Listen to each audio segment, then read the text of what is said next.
of AIT.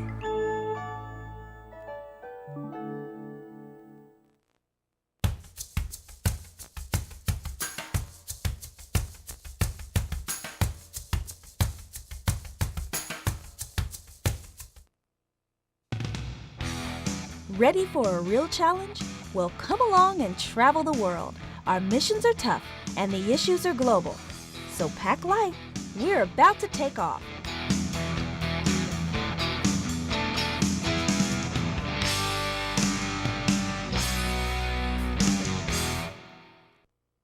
What peoples and cultures make up Kenya today? What attracted Europeans to Kenya? And how did colonialism affect Kenya? How important is Kenya's natural wildlife to the country's economy? How does the Kenyan environment impact lifestyles and cultures? You're invited to join Zach, Nicole, and me as we travel to Africa in search of answers.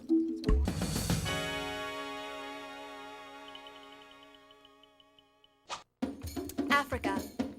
What images does this continent bring to mind? Wild animals in their natural habitat? Ancient cultures living in traditional ways?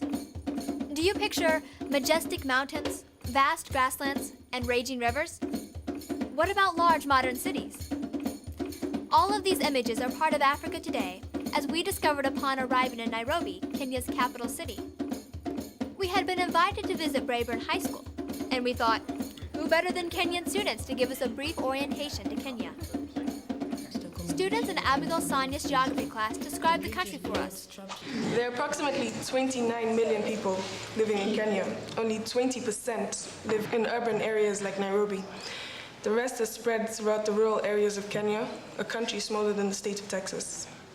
Kenya is located on the east coast of the African continent. The land is very diverse, and the eastern part of Kenya is made up of lowlands that slope towards the Indian Ocean. In the western part are hills and plateaus. In the southwest corner is the Lake Victoria, which is the largest lake in Africa. On the western border, things get lofty. Some of the mountains and extinct volcanoes are 14,000 feet tall. Kenya is located on the equator. Its climate features a wet season, then a dry season, and high temperatures throughout the entire year. But its elevation above sea level is Kenya's natural air conditioning, keeping temperatures cooler than you might expect from a country located near the equator.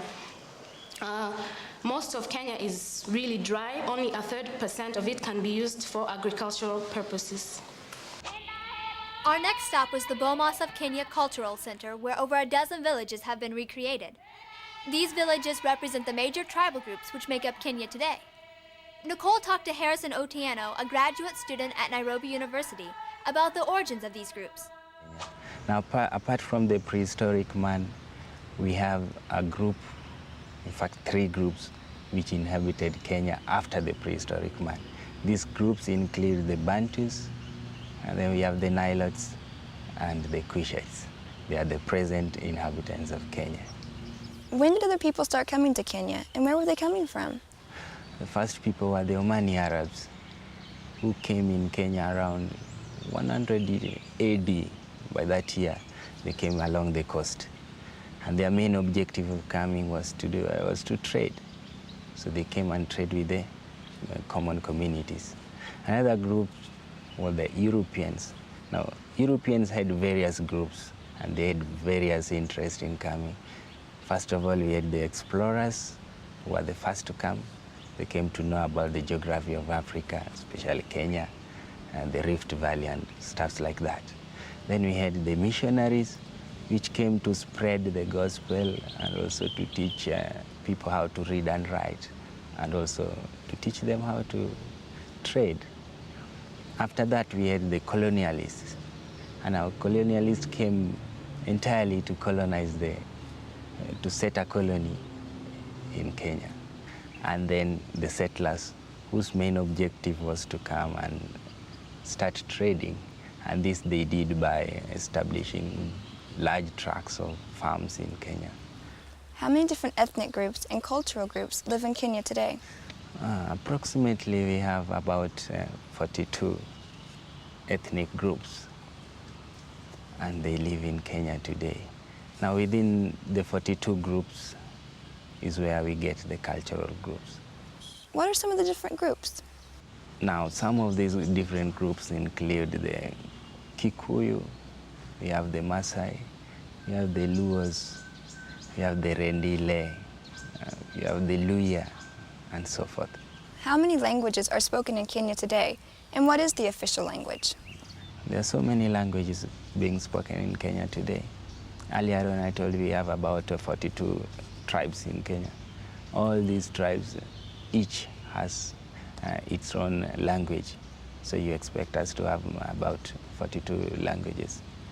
Now, concerning the official language, Kenya as a state, we have 2 official languages, or I may say 1 official language and a national language. Now, Kiswahili is a national language, and it's the language being used in trade. When we go to our shops, we interact using Kiswahili. But now when we go into the offices, we use English. While Nicole talked to Mr. Otieno, Zach and I visited with Professor Joseph Makoka for a lesson in more recent history. In our research, we had learned that Kenya had been made a British protectorate in 1895 and a British crown colony in 1920. After a post-World War II struggle for independence, Kenya became an independent nation in 1963. We asked Professor Makoka what that moment was like. So it was an exciting moment, 1963, when the indigenous communities of this country got the power, got the authority to decide their own destinies. Well, what was it like before 1963? Zach, it was a colonial situation. Those of you, of course, older generations in the US would remember what a colonial situation is, but you wouldn't. But a colonial situation is like political slavery. You are at the mercy of an external occupying force. You have no say. In fact, you're politically dehumanized. So that's what it was like. Very, very frustrating indeed. What were some of the challenges of changing from a European colony to an independent country? The challenges were enormous. Yeah, you are talking about a people who have never had a chance to engage in governance at a centrally structured state level. We are talking about a people who are, as it were, catapulted into a modernization that they had never dreamed of. And they were agitating for it through independence and so on, the Mau Mau struggle. So you are talking about a major challenge of managing yourself. How do you? The white man has gone away with all the apparatus that he had and left you to manage your affairs. After all, you asked for it. So the major challenge was organizing the house. How do Kenyans go through that transformation? And one of the challenges was the crisis of identity. How do they maintain their Kenyanness now that that occupying force, which was forcing them together, has left? Kenyans embarked on that very courageously with the late President Jomo Kenyatta. He began that with this slogan of Harambe, let's pull together and go back to the shambas. You ask for independence, now go and work hard. Independence, in fact, you call it in Kiswahili, uhuru na kazi. Independence with work. After this historical background, we were all eager to see Kenya's wild animals and their natural environment. Our guide, Mr. Wachanga, had arranged a bus for our safari. On our way out of Nairobi, we stopped at the Sheldrick Wildlife Trust Animal Orphanage and Nairobi National Park. There we met Jill Woodley, stepdaughter of David Sheldrick, one of the first people in Africa to work to protect elephants and other wildlife. I asked her how her family became involved in wildlife protection. My grandfather was only a child in those days. He was a child when he came up here. Both my parents were born here. And when the idea of preserving wildlife first started, I mean, everybody hunted it for years and years and years. And then people started to get a bit concerned that there was absolutely no effort to preserve it in any way at all. So the colonial government started to do that in 1947. And my family were amongst the first people to be employed by the national parks. So my late stepfather, David Sheldrick, created the Tsavo National Park. He built all the roads in it, he built all the headquarters in it, all the ranger stations, the tourist facilities. So you feel it's your duty to carry on that tradition then? Well, it is. It's my personal duty. I grew up watching this wildlife every day, and I wouldn't be happy if I couldn't do something about it, especially knowing that it's disappearing so quickly. The Sheldrick Animal Orphanage cares for young animals who have been orphaned in a variety of ways, including accidents and poaching. They specialize in elephants and rhinoceroses. In the interest of education, as well as fundraising, many tourists come to Sheldrick every day to watch the feeding of the baby elephants. I had a real treat in store. I got to feed a baby rhino. Oh, there you are. He's 4 years old, and we're feeding him some kind of milk right now. This is so awesome. Being that close to a wild animal, even a baby, a really huge baby, was incredible. I had to ask Jill Woodley her opinion on the importance of wildlife to Kenya. Well, wildlife is extremely important for Kenya because it's a very unique resource. It's dwindling all over the world, and it becomes more and more precious as it dwindles. And unless it's looked after, there'll be nothing left. And Kenya will definitely be the poorer without it. Not only in monetary terms. You can't only look at wilderness and wildlife in monetary terms. Who can count the value of it when you just look at it and enjoy it? It's part of being, isn't it? It's part of the earth. Mm-hmm. And therefore it needs to be preserved at all costs, in my humble opinion.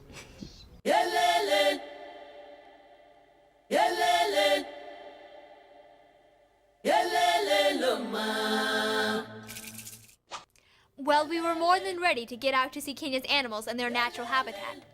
Our destination was the Masai Mara Game Reserve. It was a long drive from Nairobi.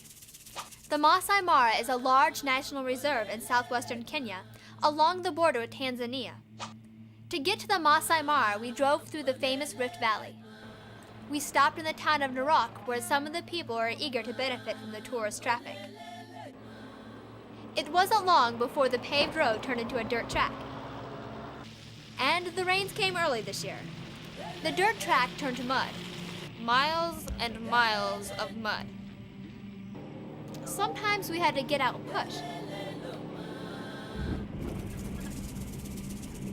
But eventually, we got to the park. Here we are at the Masai Mara Game Reserve. We brought along 2 friends with us from Nairobi. Sylvia? Jumbo. Here's George. Jumbo. We also have below us Mr. Muchanga, our tour guide. Here's Nicholas, our driver. What we're doing, we're going on safari. Photo safari, that is. My goal is to get up close and personal with a lion.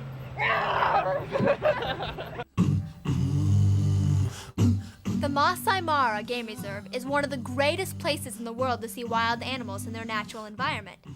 Since this is the real world, you never know what animals you might see. We were lucky enough to see a wide variety of animals.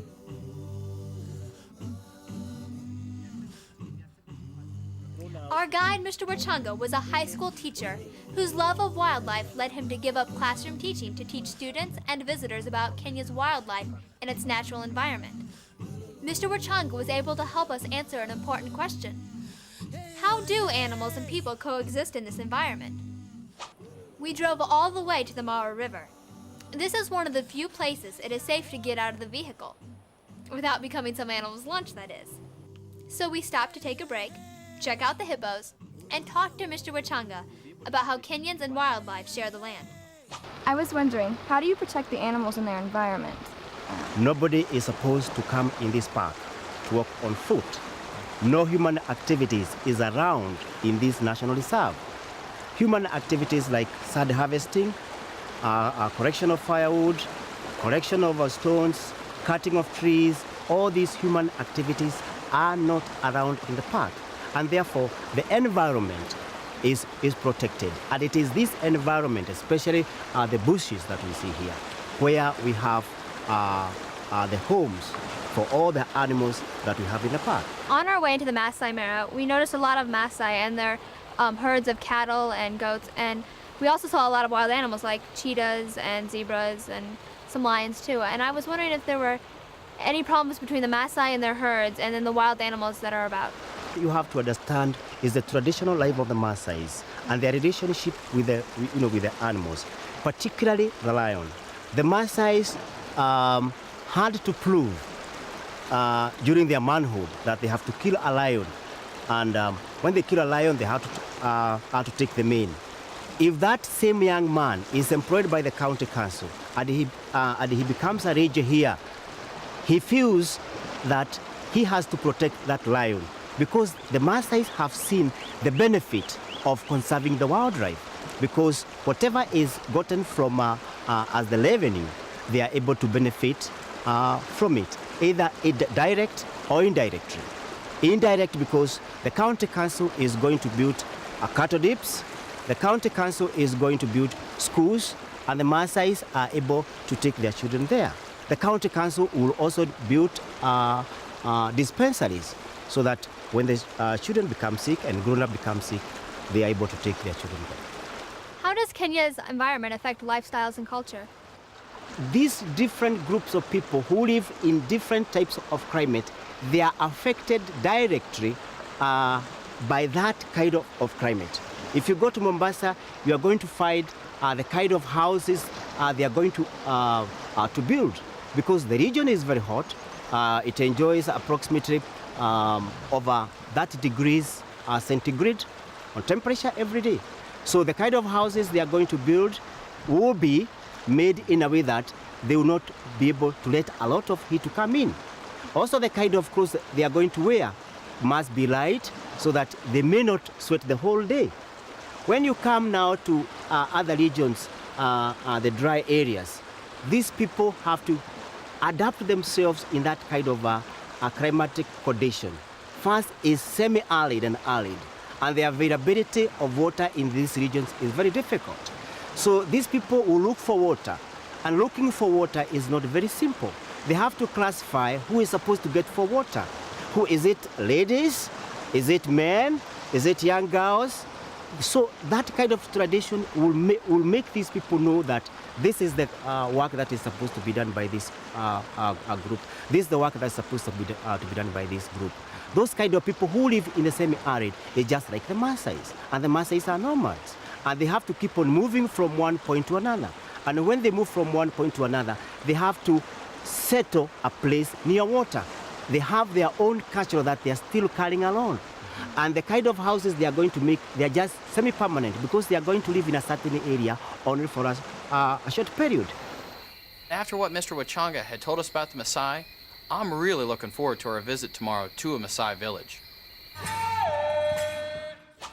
The Maasai, part of the Naila group Mr. Otiana referred to, have been in this part of Kenya since at least the 1700s. On the way to the village, we saw many men tending their herds. Red, symbolizing courage, is the favorite color of the Maasai people. The distinctive red cloaks of the Maasai make them easy to spot on the grasslands.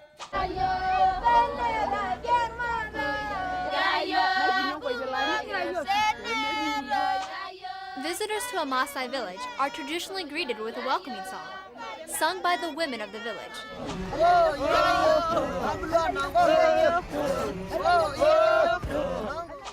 I asked the dancers what the jumping signifies. They said they do it to impress the girls.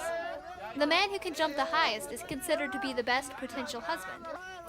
Some guys will do anything to stand out in a crowd. The Maasai are a nomadic group. They move from place to place, working the land to fit their needs. When a group finds a place to stay for an extended period, they set up a simple village. We're in one of those villages today. We were given a tour of the village by Diana Kesau, a Maasai woman who left her village to attend college. She considered remaining in the city, but instead decided to return to her village to share her experiences. Diana described for us the lifestyle of the Maasai people in modern Kenya. They live a very much simple life, and their wealth and strength actually depend on the cows. When they go to their way of their places of drinking, even like the bars, then you just hear them singing or boasting of the cows, not any other wealth, and they live a very much simple life. What are the specific duties of the husband and wife? Yes, Maasai women are very much active, not like men, because Maasai women, they build houses, they cook for the family, they take the responsibility of the children. The Maasai men, they just take the cows out for pastures, and they fence the village. So you see, fencing is not done every day. So mostly Maasai women are very active. The next day, on our way back to Nairobi, We stopped at a busy produce market. Zach and I bought some dried corn and vegetables. And then somehow, Zach got way more involved than he had anticipated. One minute he's shopping, and the next he's in a truck helping load 100-pound bales of kale. These are not light by any means. When we got back to Nairobi, we returned to the Braeburn School to talk to geography teacher Abigail Sanya. Most young people in Kenya dream of coming to Nairobi because they see it as a place they can get a good job, a good salary, and improve their status in life. So they come to Nairobi without having the true facts about what to expect. When they get here, the jobs are not as forthcoming as they are told, and so they end up drifting into crime. Some of them go on to drugs, and they don't have decent housing, and that's why we have a lot of mushrooming slum dwellings around the city of Nairobi. Mrs. Sanya took us on a guided tour of Nairobi. Like most large cities around the world, Nairobi has a modern skyline and lots of traffic. Nairobi is the business center as well as the capital of Kenya. In Nairobi, there are more small businesses, such as this bead factory or this roadside furniture factory, than there are large ones. This furniture factory employs up to a dozen people on a day-to-day basis. On the outskirts of Nairobi, agriculture is the main source of income. The most important cash crops are tea and coffee, which are Kenya's leading exports. We are on Ngong Hills now. Behind us, you have the city of Nairobi in the background. You can barely see it because the weather today is not very clear. On one side, you have a forest there, Ngong Forest. Unfortunately, there's only a tiny bit of it left because settlements have eaten that up. On the other side of Nairobi, you have the Nairobi National Park, and unfortunately, the national park is threatened too, because the population of Nairobi is so big that unless something is done to make people move out of Nairobi, that is going to disappear soon. Really? People interpret resources like wildlife in terms of what they benefit from it. And unless they directly benefit from wild animals, they are not going to think it's worth preserving. After all, the elephants destroy crops, and crops are to feed families. The people are not allowed to go in there and hunt the antelopes, the gazelles, and so on, because they have been protected. So the hunting lifestyle has changed, and people don't like that. The only way they're going to support these conservation programs is if they can get a share of the money that is coming in from tourism, maybe being plowed into schools, maybe being plowed into medical facilities in their areas. Then they will realize wild animals are very useful and they will learn to conserve them. It's been quite a journey. We met some remarkable people and animals, especially my baby rhino. And Zach got to do some physical labor. We found out that Kenya is a democracy that won its independence in 1963. It's populated by dozens of different ethnic groups. Most are Africans whose ancestors migrated to Kenya from other parts of Africa thousands of years ago. Others came here from Europe and Asia in search of wealth. Kenya is a land of diverse geography where wild and exotic animals run free, and nomadic people work the land as they have for centuries. It's the home of Nairobi, a modern city of 2 million people, and hundreds of small villages where people live in the tradition of their ancestors. Now, before we get out of Africa, let's take one more look at the questions we came here to answer. What peoples and cultures make up Kenya today? What attracted Europeans to Kenya, and how did colonialism affect Kenya? How important is Kenya's wildlife to the country's economy? How does the Kenyan environment impact lifestyles and cultures? We found some answers on the trip. Did you?